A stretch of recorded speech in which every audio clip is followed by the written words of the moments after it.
Good morning, good afternoon, good evening, and welcome to Sprinklr's Unified CXM TV. I'm Tony Vargas. And I'm Joe Charnitski. And we are your hosts, your friends, your guides through this experience. Joe and I are the co-hosts of an internal talk show at Sprinklr, The Daily Joe with Tony Vargas, where for the past year we have featured our culture and the achievements, the passions, the lives of our Sprinklrites. And today we are thrilled to be here with you at Sprinklr's Unified CXM TV as we open our doors and welcome you into our homes to guide you in conversation with C-suite executives and industry leaders on the dynamics and changes that are going on in Unified CXM. And today's episode is fantastic, Tony. We have Sprinklr's Chief Experience Officer, Grad Conn, along with our co-chairman of the board and chief evangelist, Carlos Dominquez, in conversation with Carter Holland, marketing strategist and tech advisor. Do you want to be a CMO or anywhere else, for that matter, in the C-suite? Carter has some great lessons on how to get there, and more importantly, maybe, how to handle it once you find yourself in the deep water. He also talks about a key skill we should all cultivate if we want to influence people. And Tony, who doesn't want to influence people? It's a skill very dear to the hearts of everyone at Sprinklr, so we love hearing all about that. They're going to talk about the origins of friction in the customer experience, why Unified CXM will make your chief compliance officer happier, and so much more, Tony. And talking about happier, Joe, at Sprinklr, we are obsessed with making people happier. We are customer obsessed, and we're obsessed with making people happier. Now, making people happier means meeting them where they are and elevating that experience. As the global head of workplace at Sprinklr, Joe, I am obsessed with delivering joy at scale. And the first step to that, same one. And you know what? Carter is going to tell us all about what that first step is to make people happier. And speaking of happier, it's going to make me happier to hear less of us and more from the team waiting in the wings. Let me toss it to Sprinklr's CXO, Grad Conn. All right. Welcome to the Sprinklr Unified CXM TV interview. This is actually our inaugural interview. I'm Grad Conn. I'm the Chief Experience Officer at Sprinklr. And today I'm joined by my Sprinklr buddy, Carlos Dominquez, who's Executive Chairman at Sprinklr and known each other for a long time. Right, Carlos? Too long. Too long? Not long enough, I think. Anyway, today we are joined by Carter Holland. Really honored to have him here today, and really actually very pleased that Carter agreed to be our first guest, because this is bound to be a bit of a rough ride as we go down the slope. And Carter, welcome. Carter is a marketing strategist and advisor to technology companies, very, very well known and respected in the industry. He's been a CMO at a variety of different firms for more than a dozen years, so he'll have a great CMO perspective. And he's worked at firms like Avid Technology, TraceLink, and many others. He's got a really interesting background in the media and entertainment business, and he's got some serious guitar chops, which we'll probably try to get to as we go through the interview. But welcome, Carter. Hey, thanks. It's awesome to be here. If you were like giving advice to somebody, say they're early in their marketing career and they want to be a CMO one day, what advice would you give them? How do they prepare? How do they think about it? How do they become a CMO? Yeah, it's a really good question. I think one thing for people that are maybe in marketing that aspire to be a CMO someday, I think there's two things. The first I'll say is, thinking about all aspects of the job and what are areas where you have gaps. So you might be like mid career or mid department, maybe you're director level, you've done this, that, and the other, but there's a lot more that a CMO will sort of, oversee. And so part of that is you don't have to be a master in every discipline per se, but for the most part, I think people are ready for that role when they've been managing pretty much all of the areas that will report in. Now, where that gets a little bit tricky is that the role's evolving. So I think like the more customer experience becomes a focus for companies, just doing demand gen or like, filling the sales pipeline or brand work. Those things are still part of marketing. They're important, but it's becoming more broad. So I think it's a little challenging when you're sort of thinking about like, well, what are all the responsibilities while those responsibilities are continuously evolving? But I think it's effective to sort of look at the gaps. So for example, in my situation, one of the areas that was probably, because I was a writer, as I mentioned earlier, the path that I came up in marketing was on the communication side. A lot of marketers do that. A lot of them come from the product marketing side. Others come from different areas. But product marketing was not a function that I had ever been in. And I knew if I was going to be a CMO that I was going to have responsibility for that. So I kind of tried to figure out how can I do that. And I was able to navigate in my career a role where I had product marketing reporting into me.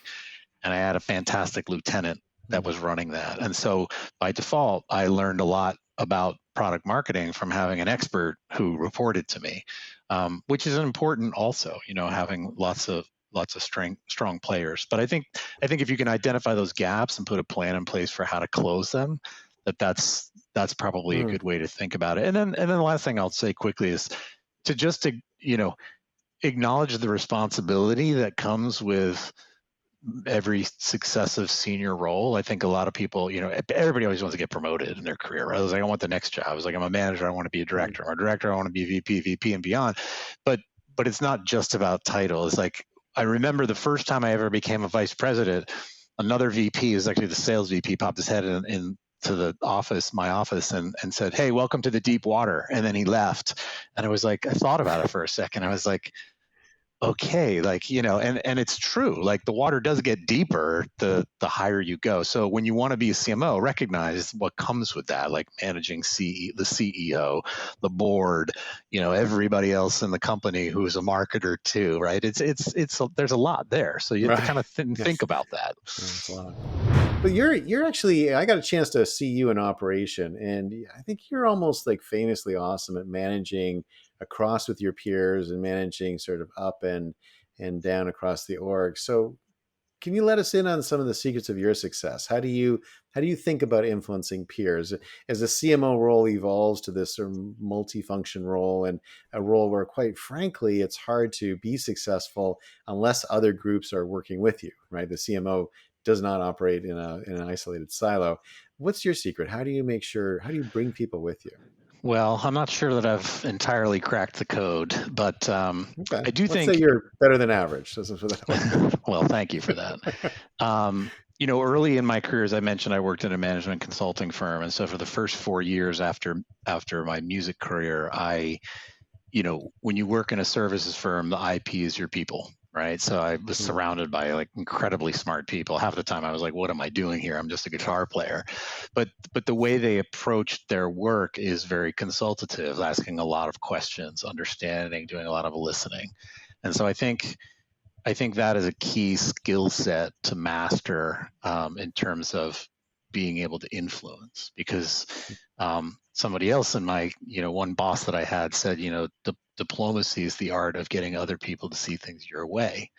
And so the art part of that is like, if you want to be able to influence, you really have to listen and understand the perspective of the folks that you're trying to influence. Because if you go in with your position and you just lead with that, sometimes it just, whether it's right or not, it can just put people on the defensive. So let's talk about a really, really hot topic. You can't pick up, read an article, anything without people talking about customer experience management, right? CXM is everywhere. And by the way, I've not met one CEO that I've asked, is customer experience important to you? And they go, oh no, it's, we don't care about customer experience, right? So it's kind of like, why is it so important? Why is it so important now? What has changed that has put this like one of the top things that everyone talks about?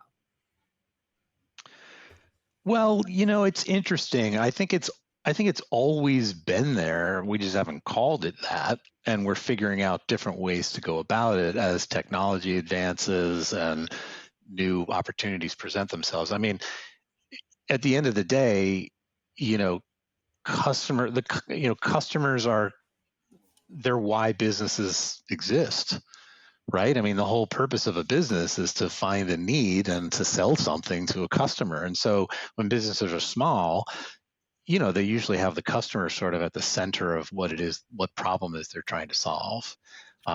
They may, they may be sort of crude in the way they put the customer at the center of the business. When I say crude, I mean just like, it might just be phone conversations like, hey, tell me about this. And they're sort of doing their fact finding that way.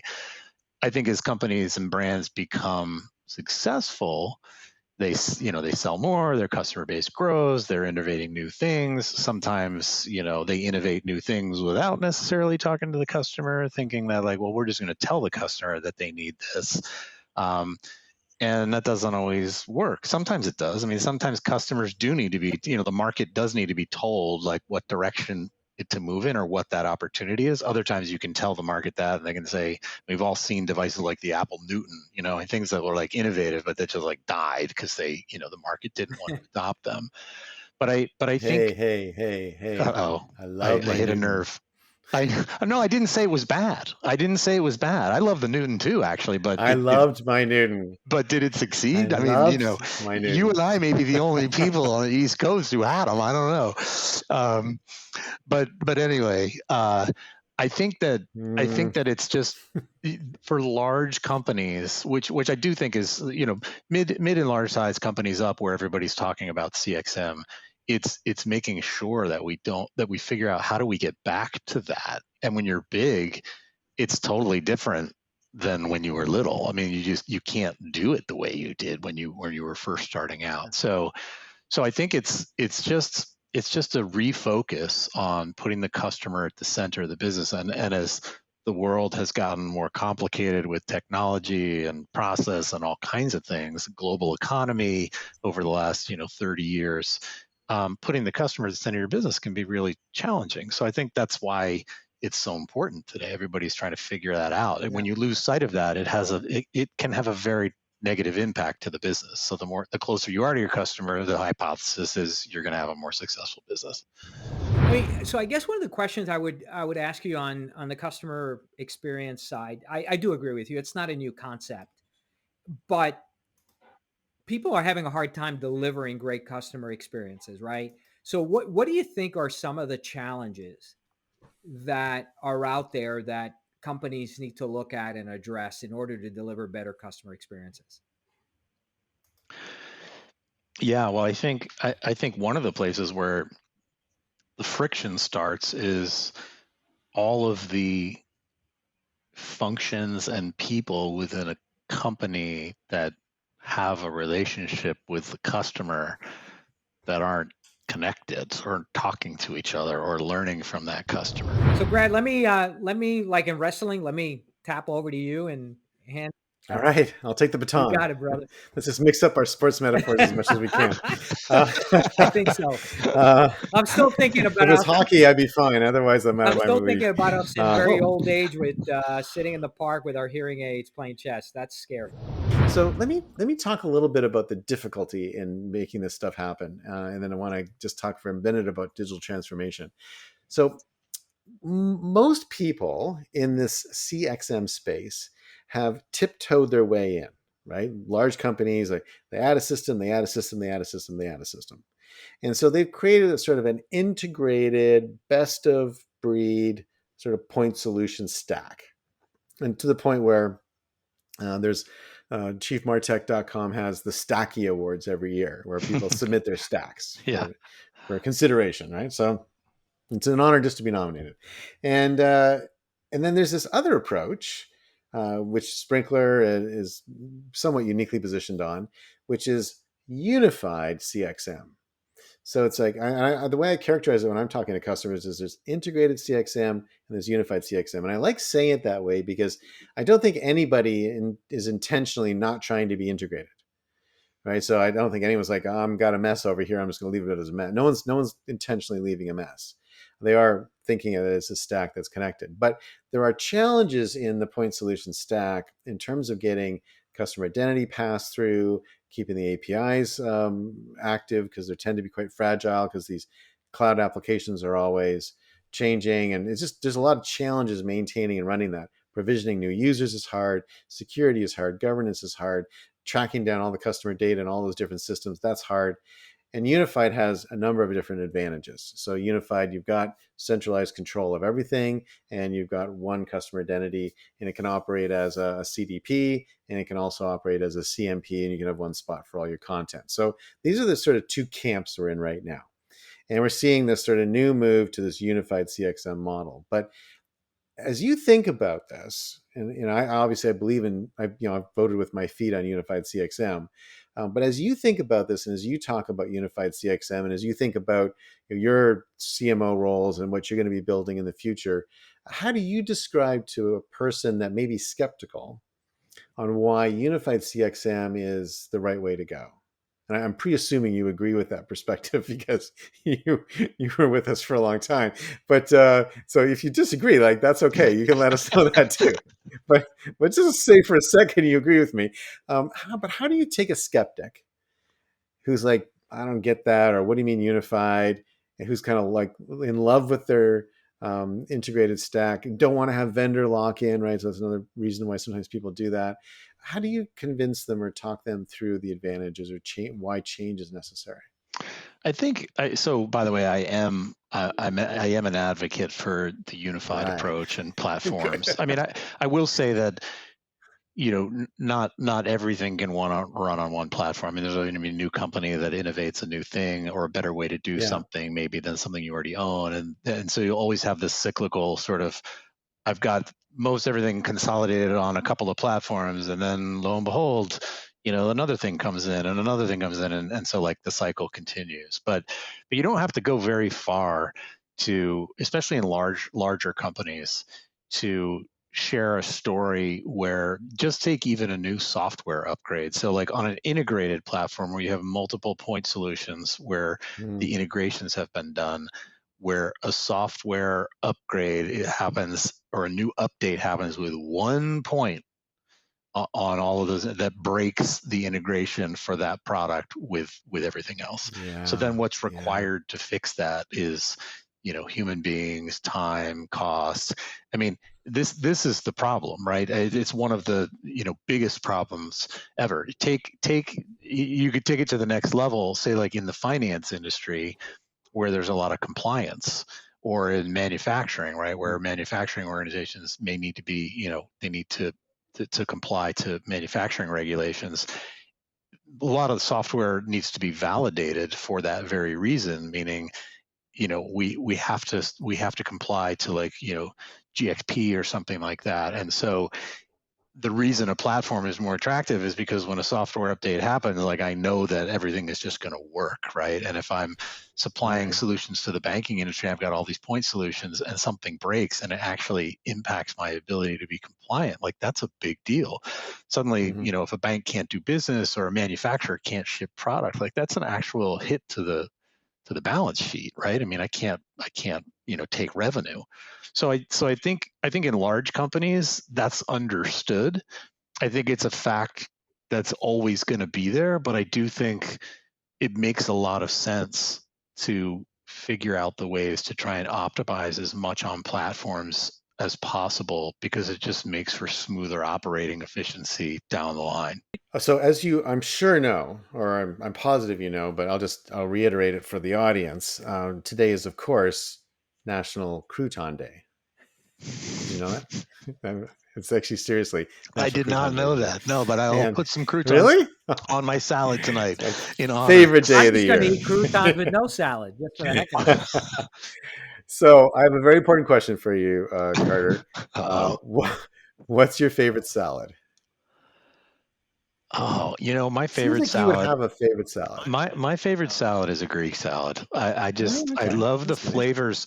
I love the mixture of, like when you have like Kalmata olives in there, they're like sharp, and like if there's a banana pepper, it's kind of hot, and then there's something, there's a red onion that's a little sweet. I love that mix. So. Oh, that's cool. That's a good answer. So we're gonna kind of close now, and what we'd like to ask everyone to tell us is, and you know us particularly well, so I'm expecting some real brilliance here. um, but no expectations are too high. But I really would love you to give us some advice. So you know us at Sprinklr pretty well. You know what we've been trying to do.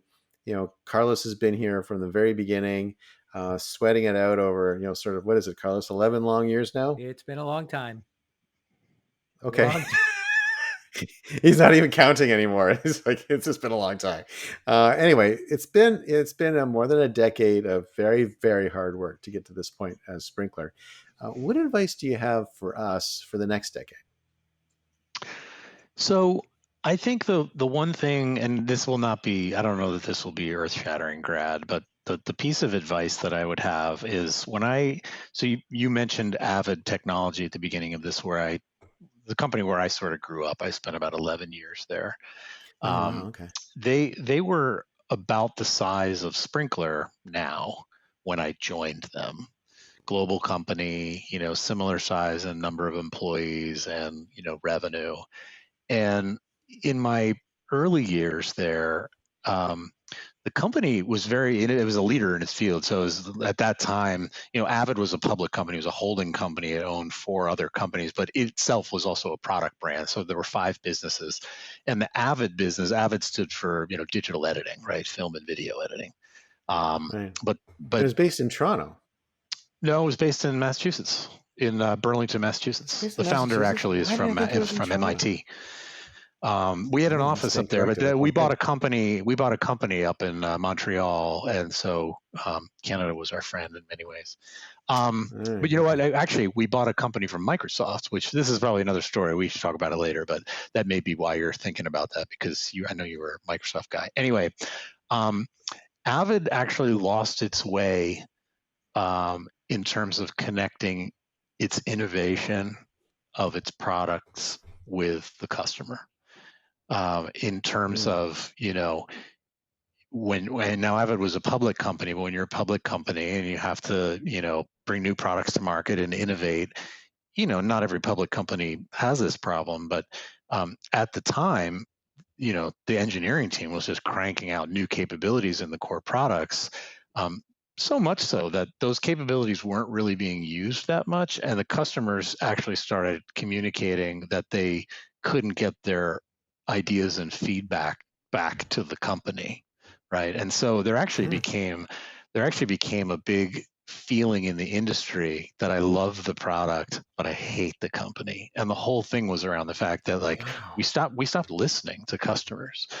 So I think Sprinklr, part of Sprinklr's MO and its value proposition to, its prospects and customers is that you help those businesses listen and stay close to the customers.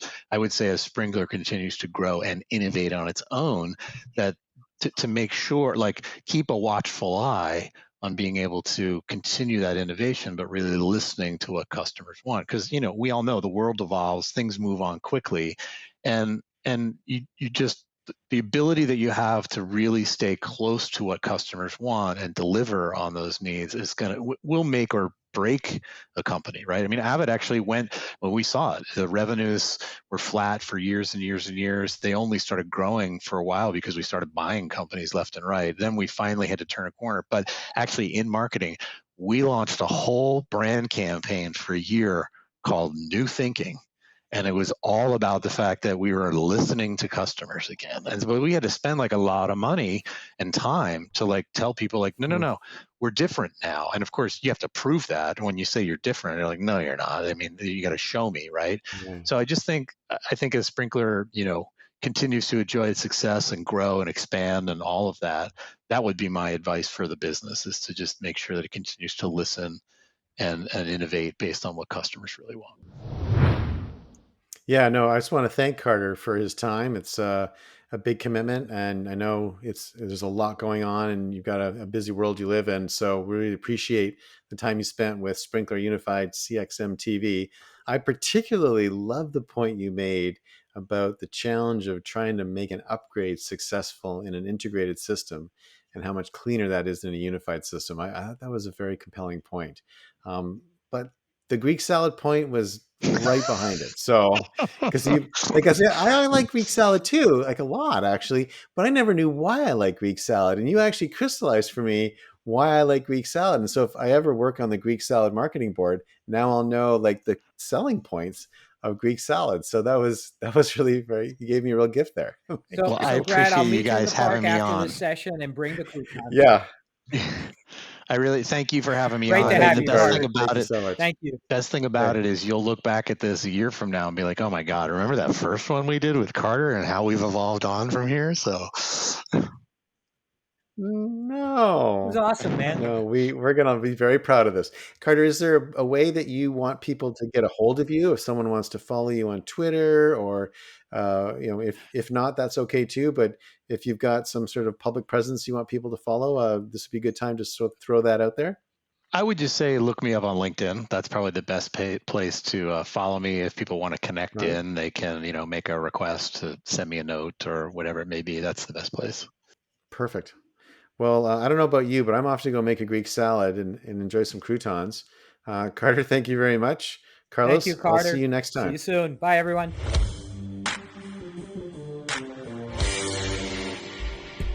Hi, everyone. I'm Cara Marzilli. I'm a solutions consulting manager and part of the Sprinklr team. And I'm going to add a little bit of color, context, and insights to the interview that we just saw. Now, during the interview, Carter actually touched on his time at Avid Technologies and some of the pains he even experienced while working on that team and trying to understand truly the voice of their customer. This is something we hear pretty often in the Sprinklr family, and it's something that we oftentimes partner with brands to help solve. For that voice of the customer specifically, I believe Carter's direct quote was, Avid at the time had lost its way a bit in terms of connecting innovation and the product when it came to the voice of the customer. So the problem here, as often we've heard with many folks, is that if you can't hear your customers effectively, how are you going to be able to innovate your product or act accordingly? Now, in previous generations, whether it was survey data or having a field marketing session or a product session, there are really time intensive and expensive ways to listen to that voice of your customer. With Sprinklr Research, we're looking to be able to turn real-time data, so data from customers that are having conversations on the digital channels of across the web, and make sure that we're actually turning that into actionable insights. So what I've got pulled up in front of me is an example of if Carter had this at his fingertips at the time, what would he be able to learn and understand about the voice of the customer as it pertains to Avid Technology? So we've pulled in a report here of a bunch of different trends and insights that are happening across the broader web. We're aggregating insights from 350 million plus different sources. We've identified that not only is it important for us to pull in this data, but also select a time period. So I'm looking over the last 30 days to really give me an understanding of what are the trends and insights and what are folks saying as they are talking about that voice of the customer data. So first up, we can even see in this conversation that about 30 days ago, there was a trending conversation around Avid Pro Tools, one of their products, specifically recommending if there were marker categories, different colors to assign to different things, like client notes could be red, FX notes could be blue, etc. So the idea here is that we have real-time feedback from a customer who's currently happy with their Pro Tools product, but has an idea for an enhancement. What would that mean if we had that at scale? Because of course, one tweet, one blog post, one conversation, or even one mention from the media doesn't inherently mean that a product needs to completely shift course and change its strategy. Avid Technology and any brands like that would actually want to have a wealth of data at their fingertips in order to make those kinds of decisions for the brand. But the idea, of course, is that you can aggregate a number of different data points, pull them into real-time trends and insights, so we can start to analyze trends and scores over time. What's the health and perception of the brand as we're trying to understand that voice of our customer? And what does it mean once we're analyzing that year over year, week over week, month over month? Of course, businesses can act quickly. We can reply now directly to a customer conversation and understand where those trending conversations are coming from. But the real key theme here is that if Avid Technologies, at the time that Carter was there, had the voice of the customer at their fingertips, the way that brands and businesses do today through digital and customer conversations, they could meet those expectations of those customers where they are. Lack of actionable insights is really meaning that you're not actually getting the full picture of data. If it's not scalable, if it's not efficient for your product team, that's going to probably result in you even not only missing product and innovation opportunities, which of course impact your stake in the market, but also the potential for a crisis. So we also have on this dashboard a few other components, whether it's a quick view for the CMO to be able to see what are folks saying on our brand channels, what are we saying when we're talking to different media conversations along with customers. All of this data is available for an executive or a day-to-day marketer or any members of your team to be able to analyze at scale. Avid Technologies, again, could also work to mitigate any potential crisis. So we can trend and identify insights as they change. And so as you have an immediate update as to potential negative sentiment or conversations about your brand or business, we can spike that information and let you know so that you can act accordingly. And that's really what it's all about, actionable insights and the ability for your brand to, of course, integrate this kind of data, hear your voice of the customer, and then ideally grow your business, mitigate any potential risk, and protect that reputation at scale. What an amazing dashboard, Cara. Thank you. Grad, Carlos, Joe, welcome to the roundtable. I have to say that, yes, I wish Carter had these dashboards and these tools when he was at Avid. I wish we had modern channels because, Joe, when you and I were in college, we started using Avid, and I wish we had modern channels to tell them a little bit of the issues that they were having at the time. Sure, when we were in college last year. Of course, Tony. Great to see everybody. Welcome to the roundtable. Great interview. Thanks so much to Carter for being a part of this. Grad, I want to ask you something that Carter brought up, go a little bit deeper. I love this idea. He said, look, the more, I'm paraphrasing, the more Unified CXM becomes the focus for a CMO, the more that demand gen and filling the pipeline and all that brand work really becomes only part of the responsibility. So what do you think about that take and about the evolving role of the modern CMO? Yeah, it's a super interesting comment, and thanks for bringing that up, Joe. You know, there's this saying, I actually read an article just the other day where people are increasingly beginning to say that CXM is what's going to come after CRM. And this idea of CXM being the next evolutionary step doesn't replace that. CRM is still very important and very necessary, but it's not sufficient because the data and all the information flowing in from all this experience data is very different from what you'd put in a transactional CRM system. So there's this needed additional layer of CXM that has to go on top. And so for the CMO, you know, getting that information is the first step. But, you know, as we talk all the time at Sprinklr, it's the insight that leads to action. And so you're going to get all this information, then you got to take action on it. And in many cases, a lot of the experience issues that a company may have got nothing specifically to do with the CMO. It's not that maybe he's not writing the product or he's not writing that part of the experience or the customer service or the way that someone called in or the way it's been enabled and all those different issues. But the CMO is going to have a influence responsibility to fix it, because if the experience that's being delivered overall by the company or the organization isn't correct, it's going to be really hard to sell that product. And when you say delivering an experience, it reminds me of something that I use all the time. So I tell my team that we are in charge of delivering joy at scale. Right. And to deliver joy at scale, people might think that joy is like laughter and happiness. And sure, that's part of it.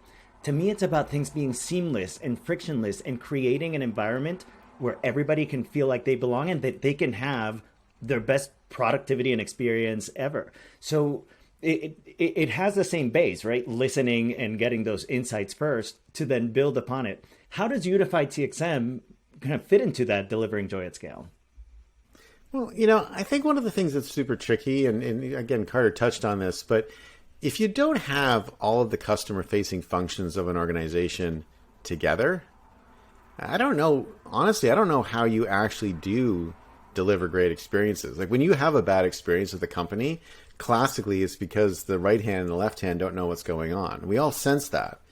Carlos, you got a million examples of this, just where if stuff just seems broken, and it's because they're not connected and they're not unified, and that lack of unification is what's making experience really hard for companies to, like, I think everyone gets it's important, but they're really having a hard time delivering it.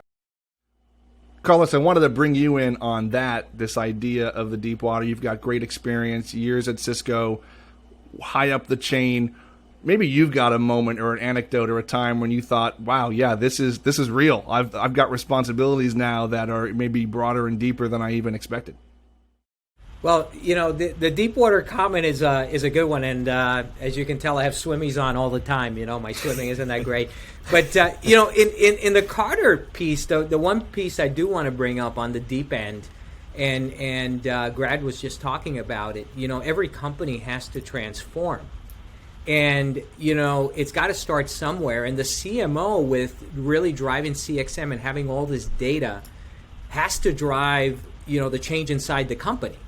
And that's a really difficult thing to do because it's not about authority. He doesn't or she doesn't have the authority to drive that change. So it's really about influence. And the only way to do it, and Carter kind of hinted on that, it's very data-driven. If you can bring data to the party, to all these functions, you can really help everyone see why it's so important to be on a unified platform. And I thought that was very insightful. So all the CMOs out there, you're the change agent. You're the one who has to drive, the rest of the company.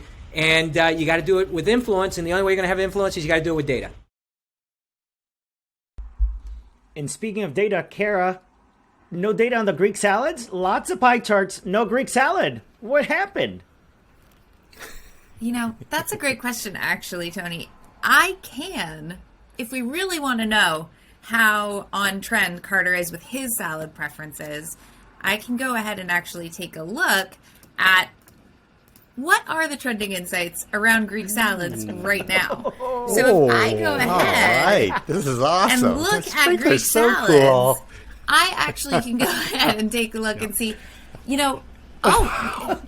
there are tons of conversations happening around Greek salad. And people seem to love them. The sentiment was I want to positive. dig into those people who don't like Greek salad. What's that? What's all those reds there? Come on, everybody. Who doesn't there's like Greek a salad? 7% negative sentiment around Greek salad. Man. Acquired taste. It might be the people- feta cheese. It might be the feta cheese. Not Or everyone's the a fan of olives. feta. Olives are very controversial.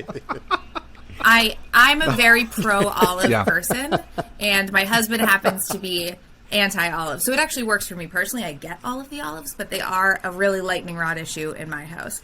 So yeah, There's a big crying face in there in the emojis. That's a big one. I know. Wow. Feta cheese is one of the top trending. There you go. I knew it all around along. Greek salads. I love our And now we world. know. But what a great world we live in. And we can find out. I'm just going to anything. say, if It's anyone amazing. listening right now, if Thanks, your Cara. biggest problem is the feta cheese in your Greek salad, congratulations. You're doing great. You're doing great. I am fascinated. I want to see the emojis again. Let's go back over there. Oh, we've got a Greek salad. Of course, there's a lot of pictures of food, not surprisingly, in here. Wait, pictures Look of... at that. I'm not surprised by some of these, but There's an actual salad Yep. emoji. Look at that. That is a pretty significant unhappy face. You're Is right. somebody putting avocados in their Greek salad? good to know. I mean, I can dig in and find I out. had How did Greek it go? salad with avocados Yeah. in it. Yeah. That might This be the is problem. amazing. So For an extra dose of healthy fat, add some avocado. Oh. There you go. This came 3 hours ago from someone on Instagram sharing a summer Greek salad recipe. Cara, I think great. everyone wants to know, now that you have this incredible, powerful tool, I can tell you almost anything. It's like the magic 8-ball. How much time do you spend on this thing daily? Listen, it's a dangerous tool to have at my fingertips. I've been watching a lot of Marvel recently, and I feel like this is a way that I could take over the world personally. This could be my superpower for insights. Or just in general, I think it's actually I always refer to our listening insights functionality, the quick search. It's like a Google search on steroids. Of course, we want to be able to look for insights when we can do a quick Google it, which is one of my favorite things to say to my own friends and family when they have questions. But this is the ability to get much deeper insights quickly and at scale. And Google doesn't tell me the trending emojis, so I'm pretty happy with this at my fingertips. Well, you make a really great point, though. What's really cool about Explorer inside Sprinklr is it goes all the places that Google can't. Google can't see into all those places because they're walled off, and so it is really the ultimate. So Cara, just one recommendation: next time you show us these dashboards, you got to go like this. Exactly. Just. Well, we don't want to be a force for good. What not the evil I will character. say about this too is that I am a know-it-all, so that's why I really enjoy having this kind of data at my fingertips. I can usually prove my point pretty quickly. Well, look, this is exactly the kind of conversation I enjoy. I feel like I've learned something and I'm leaving hungry. Those are the two things that make me say this was worth my time. Well, let's go get some lunch. Let's do it, Joe. Well, thanks for everyone for being on the inaugural episode of the Unified CXM TV. We are really excited to get this going. We're looking forward to many more interesting episodes. I love this little jam at the end. I think this is a really neat way to summarize it, so that is great. And Cara, that was an awesome way to end with Greek salad insights. So also thank Carter. Carter gave us a great interview. It was really fantastic having him on, and I always appreciate when someone's willing to step forward and be a guinea pig. So it was great sport, and he did a lot of work behind the scenes that you didn't see to make that all happen. So it was great. And thanks to all of you, Joe, Tony. Why don't I let you wrap it up for this episode of Unified CXM TV, and then we will see you Certainly. next time. Thank you for joining us. We'll be here with more insights, more leaders, and more dashboards. We'll see you next time on Unified CXM TV.